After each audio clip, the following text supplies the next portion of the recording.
Va para aquí, va para allá, va para aquí, va para allá.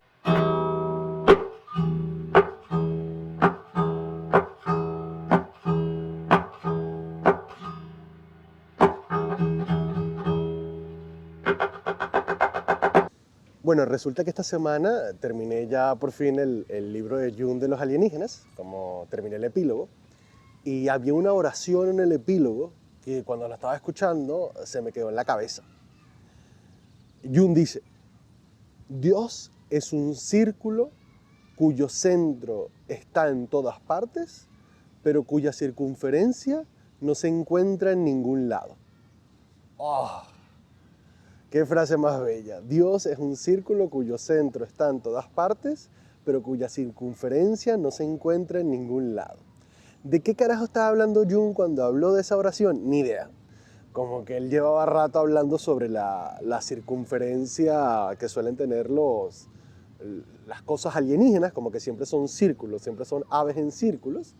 Y me imagino que está hablando cosas del símbolo como imagen de la totalidad, de lo completo, de lo ideal. Como que cuando uno se mete en el terreno de la psicología profunda, del simbolismo, del ocultismo, de cosas de ese estilo, resulta que las figuras geométricas principales son muy importantes en la historia de la humanidad. Como que los triángulos, los círculos, los cuadrados, las cruces, son una vaina que en la antigüedad era lo mejor. Como que las cruces como el símbolo de lo completo, ¿no? Norte, sur, este, oeste, eh, la cruz como lo que está en el medio, como lo que señala. Igual la idea del círculo, ¿no? El círculo como lo que está completo, como lo que no tiene bordes, como lo que es verdaderamente liso.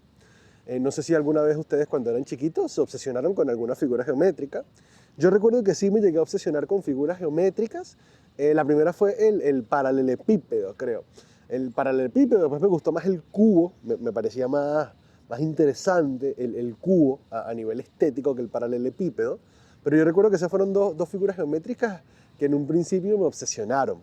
Quizás en algún momento cuando empezamos a hablar, los isósceles es que se llaman, los triángulos, recuerdo que para mí era interesante hacer triángulos en los sitios o conectar tres puntos a la vez o moverme en esos terrenos.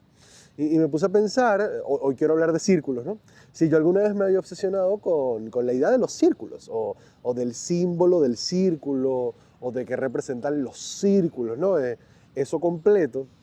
Entonces quiero aprovechar esta oración de Dios como el círculo cuyo centro está en todos lados, pero cuya circunferencia no se encuentra en toda parte. Quiero utilizar esa oración paradójica para hablar de algunas cosas que a mí me han gustado de los círculos a lo largo de la vida, a ver si al final de este capítulo podemos encontrar alguna conclusión final. No sé si la lleguemos, yo solo quiero contarles cosas que me gustan de los círculos.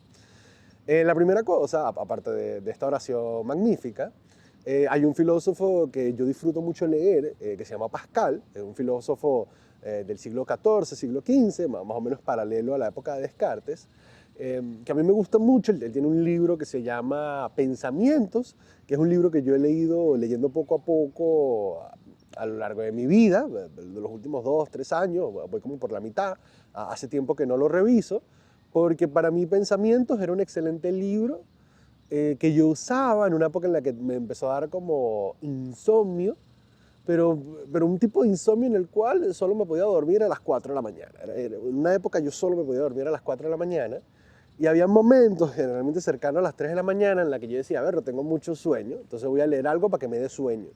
Y agarraba el libro de Pascal de pensamiento, coño, si quieres que te dé sueño, lee filosofía del siglo XV.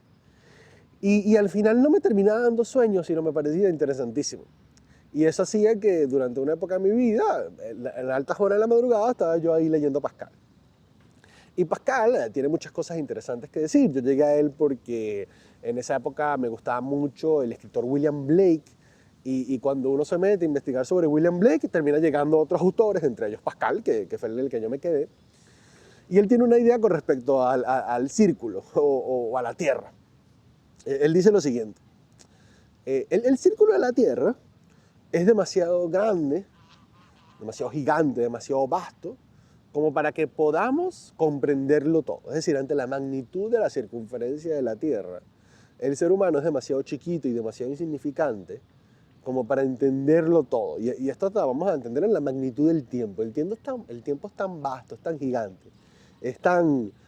fíjense que cuando hablamos de los círculos estamos hablando de algo que es eterno, que no tiene final, que no tiene curvas. Por lo menos un cuadrado es línea, descanso, línea, descanso, línea, descanso, línea, descanso.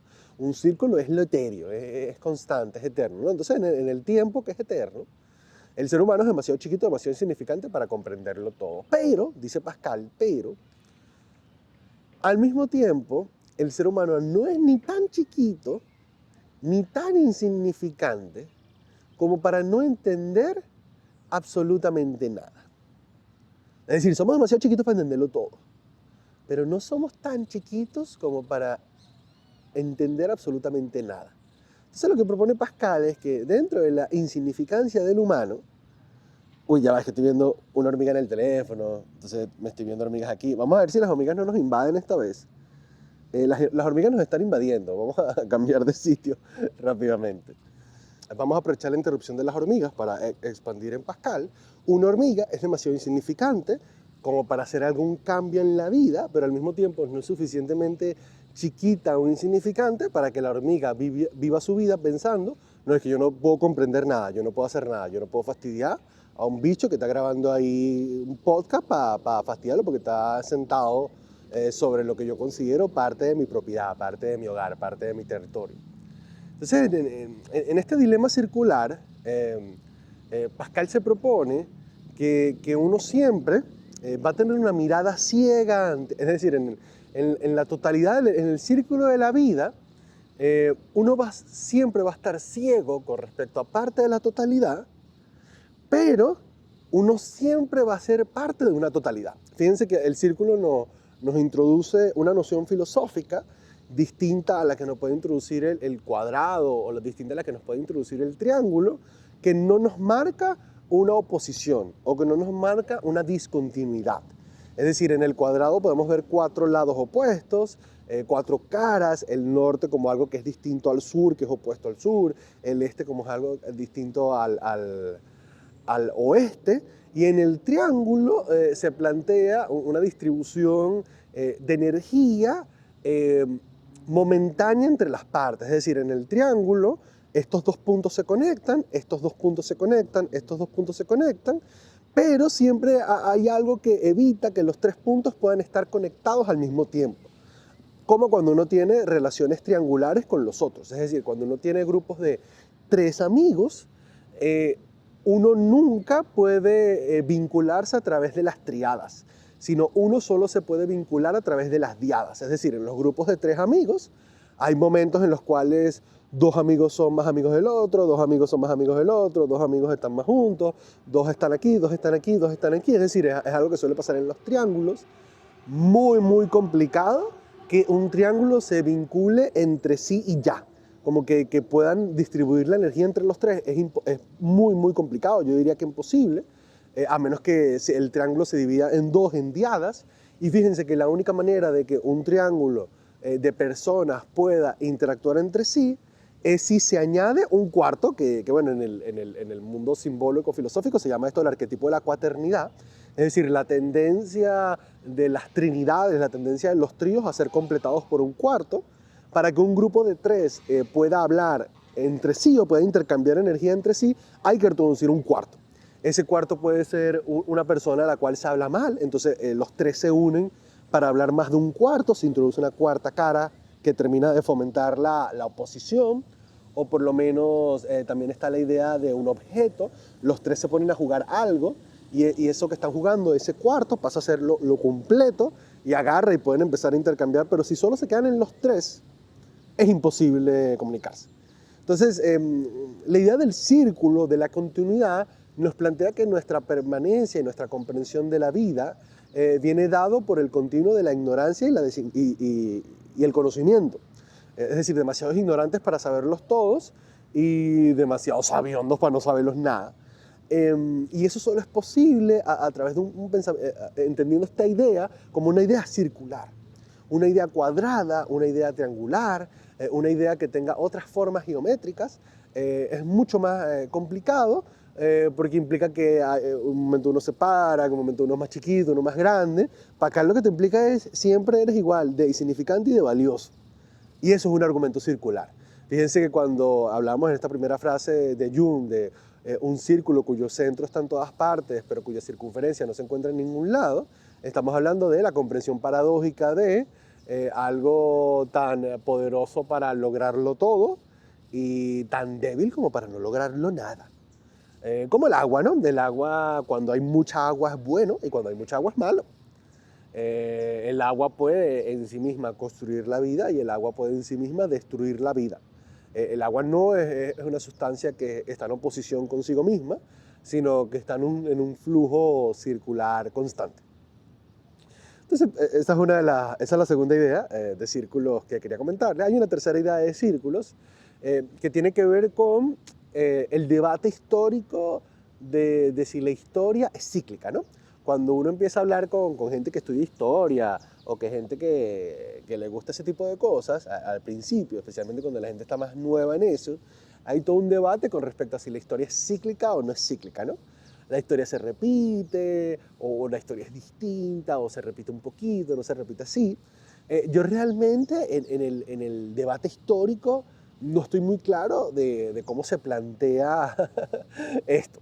Como que es un debate en el que en algún momento pertenecí, porque bueno, cuando estaba recién entrando a la universidad, tenía un mejor amigo que él estudiaba conmigo y también estudiaba historia. Entonces, él me inspiró mucho a leer libros de historia y yo leía que sí, metodología histórica de Germán Carrera Damas, de Vallería Lanz. Entonces me enteraba de todos estos debates, pero como alguien que ni siquiera estaba estudiando historia, pero que se enteraba de estas cosas. Y mi impresión del momento tenía que ver con que aparentemente eras cool si decías que la historia no era cíclica. Como que la gente que era cool le gustaba decir que no es cíclica. Y la gente que era como más normie, como más tradicional, sí decía, no, la historia es cíclica. Yo no sé en dónde está ese debate realmente. Sí me parece que hay momentos de la historia que son cíclicas y hay momentos que no son tantos, pero algo que me ha servido tener como este debate de la academia histórica. Bueno, realmente no sé si es un debate de la academia histórica o es algo que la gente discute en el primer año de la carrera y que en los otros años te das cuenta que es una pregunta ridícula sin sentido, ¿no? Pero bueno, algo que me sirvió a mí de tener esta pregunta en la cabeza tiene que ver con el hecho de si la historia de los humanos también es cíclica. Es decir, cuando estamos hablando de que una persona repite patrones, ¿no? Siempre está con el mismo tipo de gente. Ay, mira, es que a mí siempre me pasa lo mismo. Ay, mira, pero es que a mí todo el mundo me traiciona. Ay, mira, pero es que a mí todo el mundo me jode. Ay, mira, no, es que a mí todo me sale bien. Esa idea, cuando la gente habla de lo repetitivo en su vida, yo me preguntaba si, bueno, la historia de la humanidad es cíclica, no tanto a un nivel macro histórico, sino a un nivel personal, si uno lo vive cíclico. Y yo creo que la noción de lo cíclico es muy problemático porque realmente, al igual que el agua, lo cíclico implicaría que cuando volvemos a pasar por exactamente el mismo punto, seguimos estando igual, ¿no? Como cuando el agua pasa un ciclo, ¿no? De río, lluvia, vuelve a caer, vuelve a subir, vuelve a caer, evapora, sube, se condensa, sale agua, baja, se absorbe, va arriba. Como que esa agua siempre está pasando por el mismo sitio y siempre es la misma agua. Oye, no estoy poniéndome aquí hippie de el agua tiene sentimientos y el agua no es la misma. Sino, bueno, efectivamente, las gotas de agua que están aquí, si pasan por todo un proceso de evaporación, de condensación.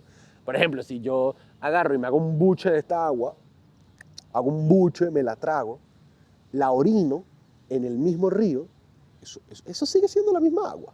Y no solo estoy hablando desde el punto de vista estructural, ¿no? Del átomo, de cómo funciona, sino de otras pequeñas sutilezas, como nosotros percibimos esa agua. ¿Qué pasa si estructuralmente es lo mismo? Tú pones en un microscopio el agua de este río y el agua de este río, después que yo me la tragué y la oriné y la devolví, ¿y qué pasa si estructuralmente es la misma? Y te digo, no, esta es la misma agua. Tú te puedes tomar esa agua igual. Entonces, hay una idea de cuando uno vuelve a atravesar las cosas, así sea lo mismo otra vez, de que no necesariamente es igual. Y yo creo que en lo psicológico, la noción de lo cíclico no se tiene que entender como circular, sino se tiene que entender como un espiral. Es decir, en la vida interna de uno no funciona así, sino funciona así. Es decir, si hay un elemento circular, si hay un elemento repetitivo, porque nuevamente no tenemos que plantearnos esto bidimensional, sino tenemos que plantearnos esto a través de absolutamente todas las dimensiones, y así no sea un círculo así, sino una espiral que va pasando cada línea una al lado de la otra. En el espectro de la vida, cada una de esas líneas, en algunas partes, sí es lo mismo. En algunas partes no, pero en otras partes sí. Entonces, una manera que yo he encontrado muy útil de entender lo cíclico de la vida desde un punto de vista psicológico, tiene que ver con el espiral de la vida. Realmente a uno sí le vuelven a pasar las cosas otra vez, pero cada una de esas veces que uno pasa por esas cosas, hay cambios. Hay cambios en el tiempo, la fecha, hay cambios en el clima, hay cambios en el nivel de maduración o de deterioro que uno tiene. Es decir, imagínate que a ti te montaron un cacho a los 20, te montaron un cacho a los 22, te montaron un cacho a los 24. A los 20 tenías una fisionomía, una maduración, un deterioro, había un clima contextual, había unas nociones de la cultura pop, que hacia los 22 y a los 24 te vuelve a pasar exactamente lo mismo. Hay unos cambios en ese espiral cíclico de la vida.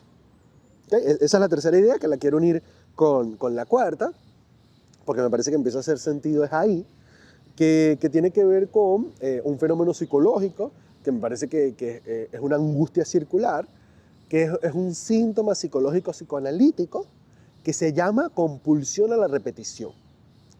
Este era uno de mis síntomas favoritos cuando yo estaba estudiando en la universidad, cuando estaba estudiando psicología. Me encantaba la compulsión a la repetición. Tipo, si uno estaba leyendo una cosita y había un comentario y que, wow, ¿qué van a decir de la compulsión a la repetición? A mí me parece un síntoma fascinante, porque la compulsión a la repetición es que te das cuenta que la psicología es jodida, ¿no? Que la psique es jodida de entender. Porque la gente ve la compulsión a la repetición. Tipo, cuando tú hablas con gente que tiene problemas, la gente te dice, yo estoy claro que siempre estoy haciendo lo mismo, yo estoy claro que esto me jode, yo estoy claro que esto es así, pero no puedo dejar de hacerlo. Y lo que es más fascinante a la compulsión a la repetición, la gente dice, y mientras más intento dejar de hacerlo, más me vuelvo a encontrar a mí mismo haciendo exactamente lo mismo. Un peo paradójico que a veces pasa en lo psicológico es que uno siente, no, coño, yo tengo una compulsión a la repetición, siempre termino yo sobrecargándome y salvando a la gente. Entonces, coño, esto me está pasando otra vez y te vuelve a pasar y tú dices, bueno, voy a estar pendiente para que no vuelva a pasar y te vuelve a pasar. Y un día te molestas y dices, esto no me va a pasar más nunca. Y haces un esfuerzo y haces todo lo contrario para que no te pase. Y 10 años después, sin darte cuenta, y que, no, esto es lo mismo otra vez. Es exactamente lo mismo. Sí, o sea, cambió un poquito la forma, pero estoy en lo mismo. Compulsión a la repetición. Entonces, para la compulsión a la repetición hay distintas teorías, como hipótesis teóricas de qué podría estar demostrando la compulsión a la repetición, especialmente el no traumático, que es uno de los sitios más exagerados donde uno ve la compulsión a la repetición. Por ejemplo, algo muy común cuando uno ve gente que sufrió algún tipo de trauma, es que hay cierta compulsión a volver a habitar esos espacios, tipo la gente que sufrió algún tipo de trauma sin querer se encuentra en situaciones parecidas, se encuentra en trabajos que fomentan lo mismo, se encuentra con parejas que son parecidas en algo a esa persona. Entonces, para la gente que sufre muchos traumas, es muy angustiante la idea de, ay, voy a volver a pasar por esto otra vez. Entonces, hay un psiquiatra en Stanford, no sé si no, ya Irving Yalom está retirado, se llama Irving Yalom, él ya debe estar retirado desde hace mucho tiempo, pero bueno, él fue un psiquiatra muy importante para mí en Stanford, y él en uno de sus libritos tiene un ensayo donde analiza la figura de Hemingway, el escritor estadounidense, donde habla de su compulsión a la repetición. Porque fíjense, porque viene este caso y de este elemento circular en Hemingway. Hemingway era un escritor del siglo XX, un corresponsal de guerra, un tipo así que escribía sobre ese hombre, sobre ese macho. Él era el epítome de la masculinidad. Hemingway era lo que ahorita es un meme de masculinidad. Hemingway en su momento era la cúspide de esto, pero visto de manera no irónica, sino como que, hey, este es como el ideal de masculinidad. Hemingway, siendo corresponsal de guerra y le gustaba participar en las guerras, en algún momento, él estaba manejando, creo que una ambulancia italiana en guerra, explota una mina, una metralla en el piso. Mucha gente muere en ese accidente, Hemingway casi se muere, él queda muy lastimado y queda con la pierna toda descoñetada y toda jodida, llena de pedazos de metralla y pedazos de metal, y queda lesionado. A Hemingway lo condecoran en la guerra, oye, mira, un héroe de guerra, te dieron una coñaza, te quedaste con la pierna descoñetada y quedaste vivo, eres un héroe. Y Hemingway a partir de ahí empieza a escribir toda una serie de novelas en las cuales el protagonista está en una guerra y lo hieren y se muere. En la mayoría de los libros de Hemingway, el protagonista es un hombre que está en la guerra, que se muere, que tiene un accidente, se lastima y se muere. Eso es algo que pasa en muchos de los libros de Hemingway. Entonces, Yalón se pregunta para qué este carajo constantemente anda reviviendo este tema. ¿Para qué este tipo revive tanto esto? Porque hasta en los libros de Hemingway, donde no toca directamente la guerra, como El viejo y el mar, si no me equivoco, el viejo queda con la pierna jodida. Entonces hay como una cosa de Hemingway de revisitar esto cada rato. Es decir, así como uno puede imaginar que Hemingway está revisitando eso en su cabeza y lo escribe y se le repite y se le repite y se le repite, Yalom se hace la pregunta: ¿para qué Hemingway tiene toda esta compulsión a la repetición? ¿Para qué Hemingway constantemente quiere revivir y quiere volver a sentir el dolor que sintió originalmente? Y se lanza esta metáfora que me parece hermosa.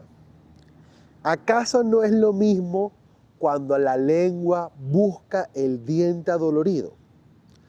¿Para qué la lengua busca el diente adolorido cuando nos duele una muela? A ustedes les duele un diente. ¿Para qué ustedes buscan el diente con la lengua? ¿Qué están intentando comprobar?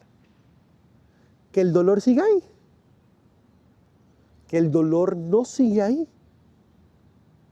Que el dolor no es tan grave como lo recuerdo. Que el dolor es real. Ah, no, es real. Esto a mí sí me está pasando. Y así como toda una serie de preguntas, ¿no? Es decir, cuando la gente hace estas compulsiones a repeticiones, vuelve a repetir eventos que fueron muy jodidos, que fueron muy traumáticos o que no le gustaron, ¿para qué la gente hace esa dinámica circular maldita? Hay algunas hipótesis, ¿no? Quizás esto es una evidencia de que los humanos tienen adentro de sí un instinto de muerte muy fuerte que los impulsa.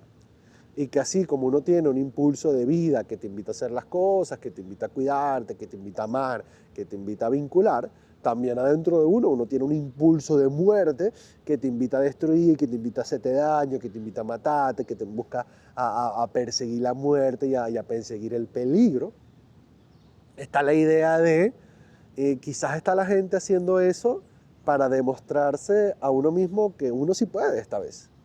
Como que tal vez cada vez que Hemingway escribía estas historias era para demostrarse a sí mismo que él seguía siendo hombre, que él seguía siendo un hombre digno con una historia de contar, que eso que le pasó, él puede revisitarlo y ganar, y esta vez obtener un resultado distinto, como si uno tuviera la fantasía mágica en su cabeza de que si uno arregla algo parecido a algo que le pasó antes, uno está corrigiendo eso. ¿Sabes? Como si Hemingway de repente escribe una novela o va a otra guerra y en esa guerra no lo descoñetan, de repente es hombre otra vez, ya no está herido, ya no está herido, ya nunca perdió. Entonces, como con este ejemplo antes de los cachos o de las traiciones, ¿no? Cuando la gente vuelve a entrar en esas dinámicas, otra vez sin querer, ¿no? Sin querer queriendo, con parejas que vuelven a ser infieles o que vuelven a ser violentas o que vuelven a estar en amistades que te traicionan porque, bueno, ay no, es que yo pongo demasiado de mí, es como... Esta tendencia circular estarás intentando tú demostrarte a ti mismo de que tú sí puedes.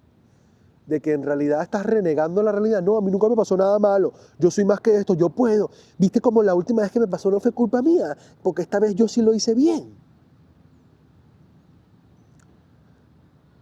ahí es donde el círculo se empieza a estancar.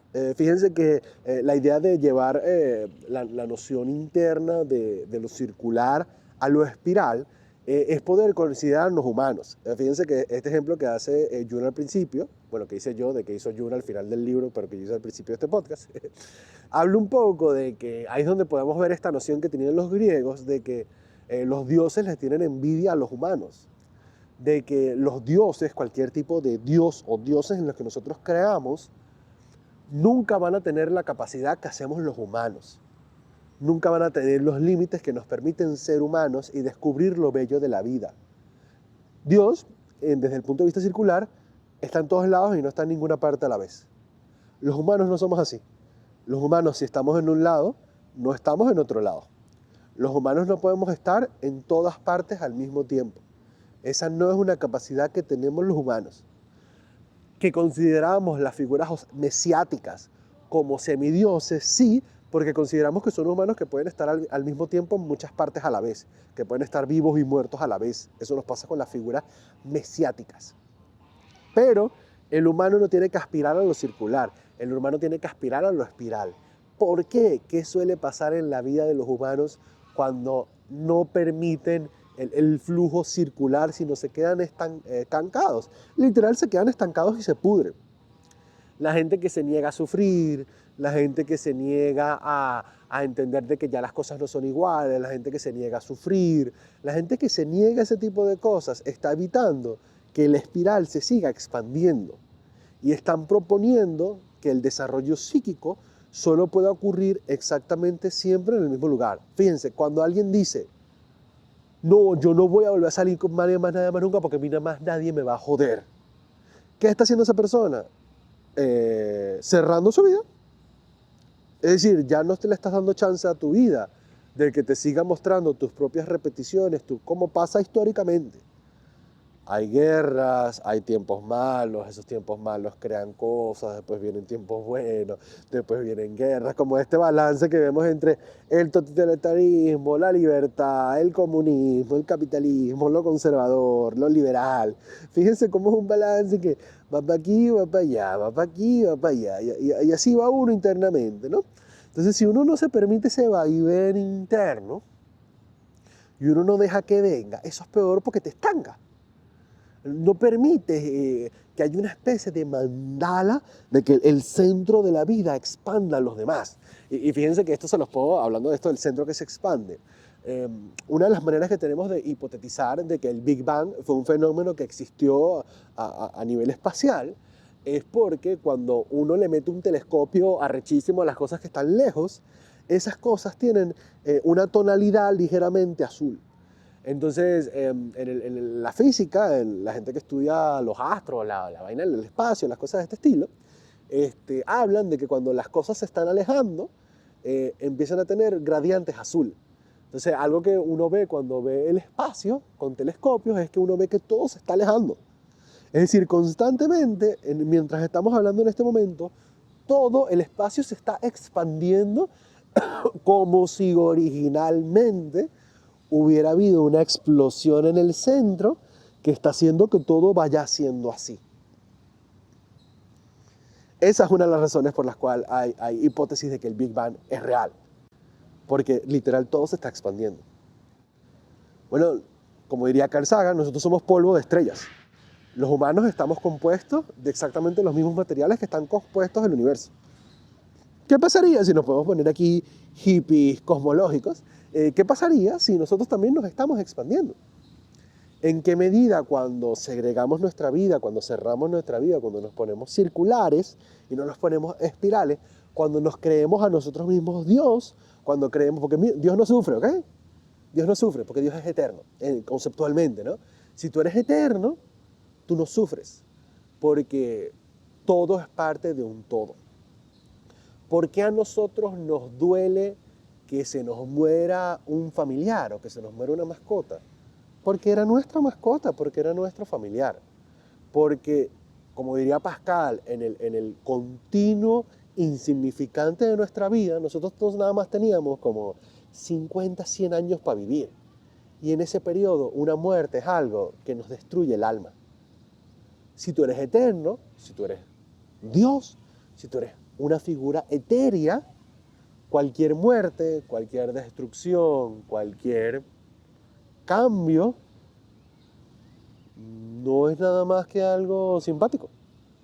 Es decir, si tú has vivido millones de millones de millones de millones de millones de millones de millones de años y estás en todas partes al mismo tiempo, un poco en plan como Doctor Manhattan de Watchmen, y alguien se muere, bueno, la gente se muere y la gente vive, eso es parte del continuo de la vida. Entonces, cuando la gente quiere empezar a vivir su vida en esos mismos términos circulares, no, yo no voy a sentir nada, yo no voy a sufrir, no, yo no voy a volver a hacer esto porque eso siempre sale mal. Eso siempre sale mal. Yo aprendí que eso no se hace más nunca. Sí, ¿quién coño te crees tú para ser mejor que toda la humanidad? Que tú de repente puedes tomar una decisión de que tu vida se va a limitar a esto. ¿No crees tú que evitando un mal que puede ser el sufrimiento, la vida, los terrores, la muerte, la compulsión a la repetición, te estás entregando algo que es verdaderamente más doloroso, que es estar estancado, sin posibilidad de desarrollo, sin posibilidad de continuidad circular? Entonces, yo creo que una parte donde sería interesante pensar esto es que uno de los lugares óptimos de crecimiento psicológico, es decir, si ustedes quieren crecer psicológicamente, el crecimiento psicológico viene de la tensión de opuestos. Es decir, el crecimiento psicológico se estanca cuando la gente no tolera la tensión de opuestos. ¿Qué es la tensión de opuestos? A mí me gusta esto y me gusta esto al mismo tiempo. ¿Qué voy a hacer?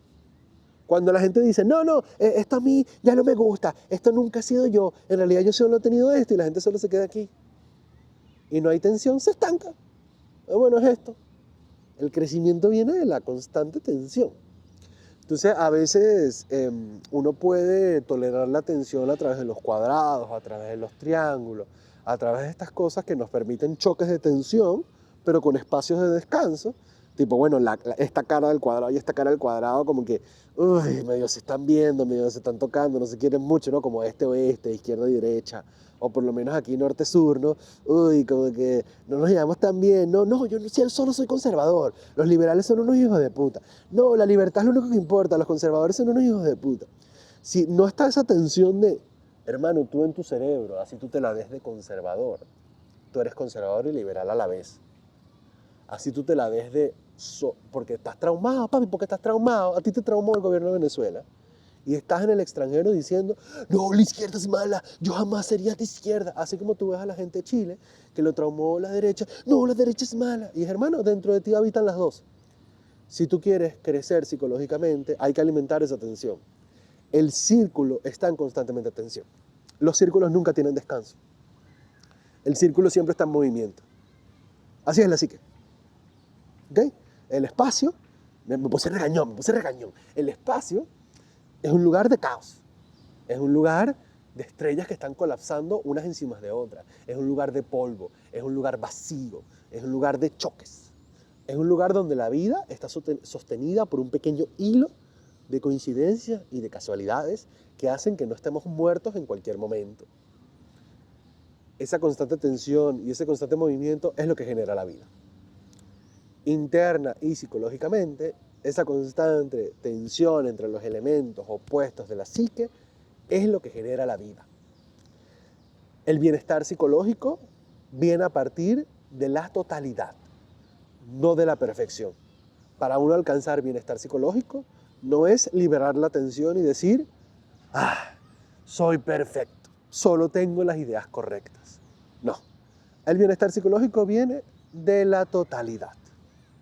Si uno puede entender su psique, ¿cómo entiende el agua? ¿Cómo entiende el fuego? ¿Cómo entiende el aire? Que esos sí son elementos eternos. Si hay mucho aire es bueno, si hay mucho aire es malo. El aire es completo. El fuego destruye y construye, el fuego es completo. La psique aspira a la totalidad. Qué divertido fue hablar de círculos. Me encantaría repetir este capítulo en algún otro momento con otras figuras geométricas. Pero bueno, coméntenme si a ustedes les gustan full algunas figuras geométricas, a ver si... Y yo odiaba dibujo técnico, por cierto, a veces. Sí, no sé, quizás valdría la pena hablar más de figuras geométricas y nos metemos más en el tema de los transbordadores y las cosas.